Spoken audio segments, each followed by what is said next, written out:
Au nom du Père, et du Fils, et du Saint-Esprit. Amen. Mon Seigneur et mon Dieu, je crois fermement que tu es ici, que tu me vois, que tu m'entends. Je t'adore avec profonde révérence. Je te demande le pardon de mes péchés et la grâce de faire avec profit ce moment de prière. Ma Mère Immaculée, Saint Joseph, mon Père et Seigneur, et mon ange gardien, intercédez pour moi. Aujourd'hui, nous avons un horrible évangile, pardon Seigneur d'employer ce mot, mais un évangile qui peut sembler horrible, car il raconte péché sur péché.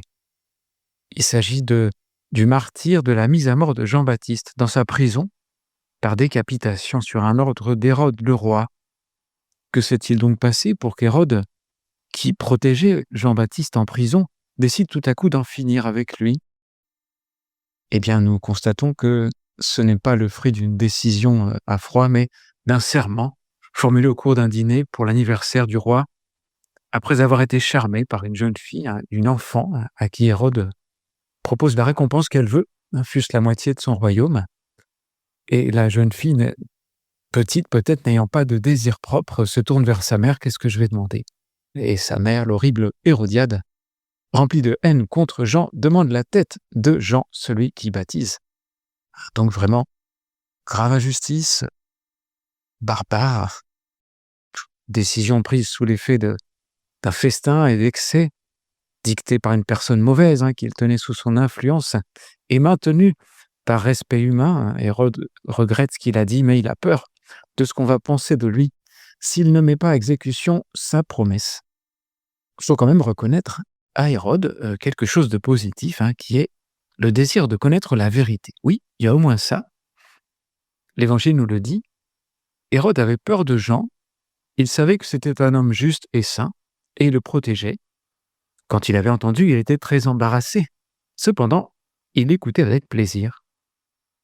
Jean-Baptiste, à l'époque, c'était une sorte d'influenceur, on dirait ça aujourd'hui. Il avait beaucoup d'impact. Les gens venaient à lui dans le désert parce qu'il disait la vérité.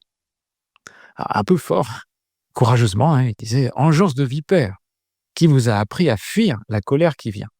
Produisez donc un fruit digne de la conversion. » Mais les foules, finalement, aimaient ça et lui demandaient même « Mais que devons-nous faire ?»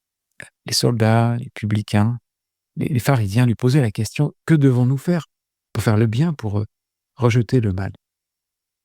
Et Hérode aussi, on voit, aimait entendre la vérité, mais il n'en tenait pas compte. Dans sa conduite, il n'était pas cohérent, on dirait qu'il n'en avait pas la force.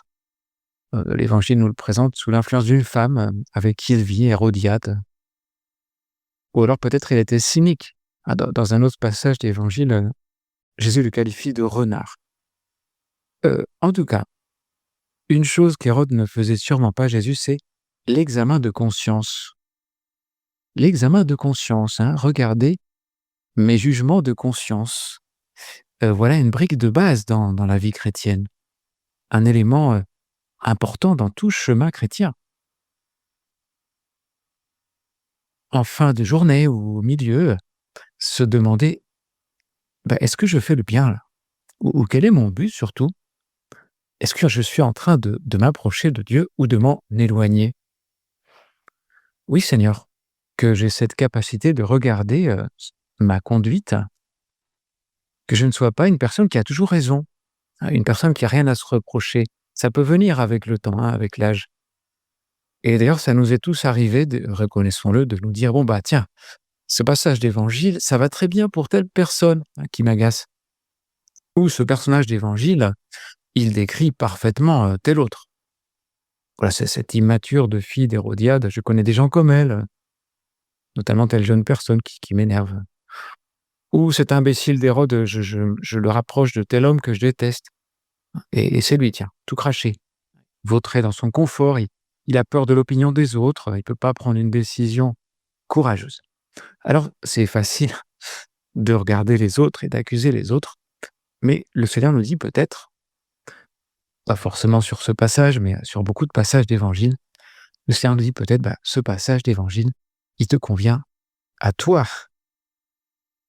Si on se met vraiment en prière, si on est sincère en prière, on est un peu décapé normalement, Et si on regarde vraiment la vérité avec toi, Seigneur, on peut dire: «Bah oui, ce personnage d'Évangile, c'est moi». Un peu comme, le prophète Nathan qui révèle à David son péché. David avait commis un adultère et homicide du mari. Ah, et il vivait tranquille.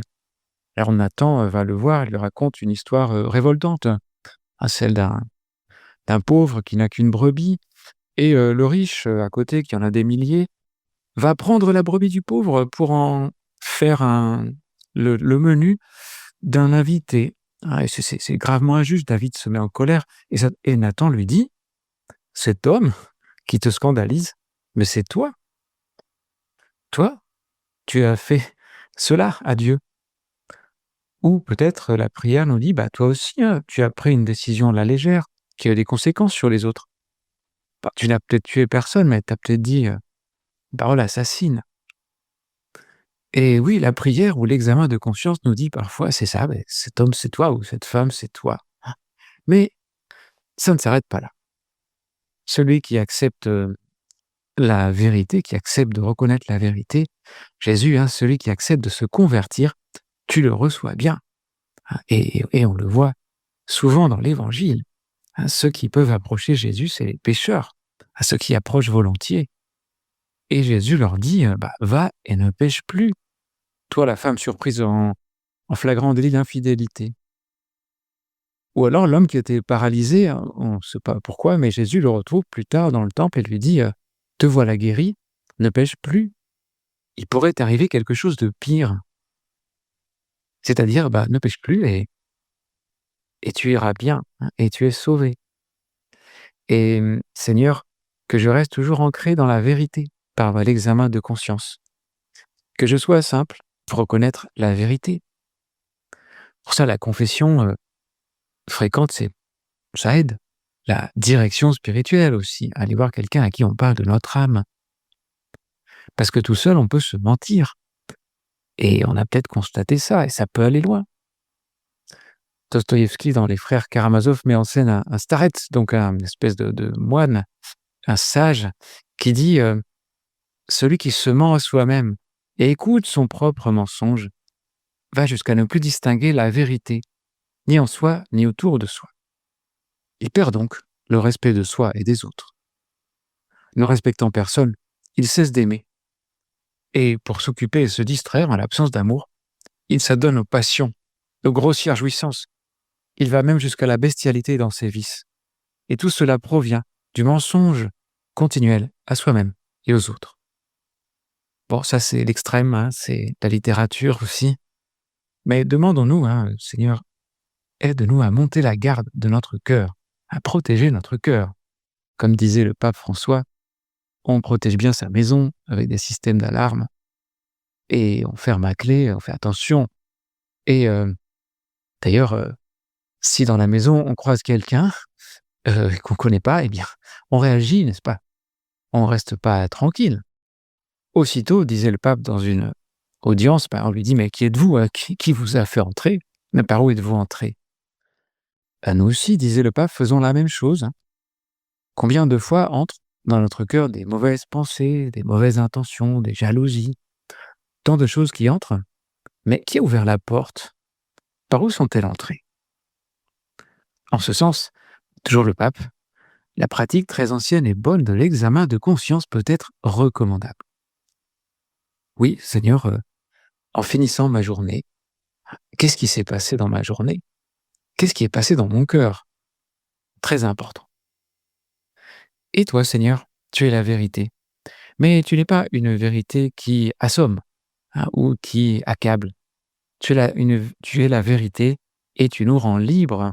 Tu nous pardonnes et tu nous relèves. Et tu as dit, Seigneur, tu es le chemin, la vérité et la vie. Et on dit de l'Esprit Saint qu'il est l'Esprit de vérité. Combien nous devons être amis du vrai, et dans le fond, on l'est. Combien, Seigneur, nous te prions pour que nous voyions. Et puis, voilà, rendez-vous ce soir et tous les jours pour faire un bon examen de conscience avec l'aide de l'Esprit Saint. Je te remercie, mon Dieu, des bonnes résolutions, des actes d'amour et des inspirations que tu m'as communiquées dans cette méditation. je te demande de m'aider à les mettre en pratique. Marie, ma mère immaculée, Saint Joseph et mon ange gardien, intercédez pour moi.